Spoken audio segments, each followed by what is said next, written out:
છોટાઉદેપુર જિલ્લાના ગ્રામ ઉત્કર્ષ મંડળ પાણીબાર દ્વારા તેજસ્વી તારલાઓ અને સરકારી કર્મચારીઓના સન્માન સમારંભનું કાર્યક્રમનું આયોજન કર્યું હતું.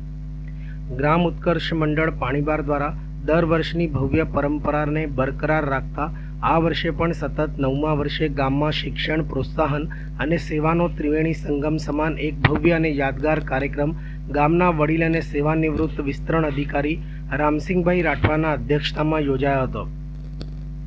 આ પ્રસંગે પાણીબાર ગામમાંથી વિવિધ વિભાગોમાં સરકારી સેવાઓમાં જોડાયેલા ડોક્ટરો સહિતના નોકરિયાત વર્ગ, ગામના યુવાનો તેમજ ગ્રામ્યજનો મોટી સંખ્યામાં ઉપસ્થિત રહ્યા હતા.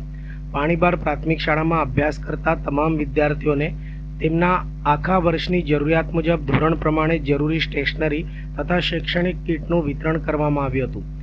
સમગ્ર પાણીબાર ગામના વિકાસ, શિક્ષણ અને ગૌરવને વધારતા આ શાળા પરિવાર, વાલીઓ અને ગામના અગ્રણીઓએ મંડળની આ સરાહનીય કામગીરીને મુક્ત કંઠે બિરદાવી હતી.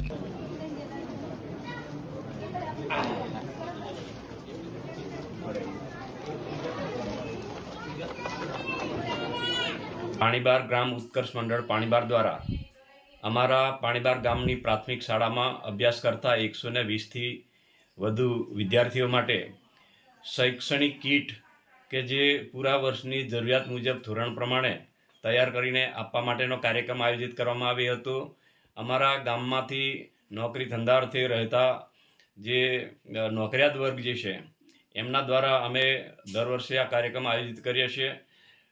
સાથે અમારા ગામમાંથી ચાલુ વર્ષે ધોરણ 10 અને ધોરણ 12ની અંદર જે ઊંચા મેરિટ સાથે ઉત્તીર્ણ થયેલા તેજસ્વી તારલાઓને સન્માન કરવાનો કાર્યક્રમ પણ રાખવામાં આવ્યો હતો. સાથે અમારા ગામમાંથી ચાલુ વર્ષે સરકારી સેવાઓમાં નવડી નિમણૂક પામેલા નોકરિયાત વર્ગ તેમજ જે સરકારી સેવાઓમાંથી વય નિવૃત્ત થયેલા કર્મચારી અધિકારીઓને સન્માનિત કરવાનો કાર્યક્રમ પણ યોજવામાં આવ્યો હતો.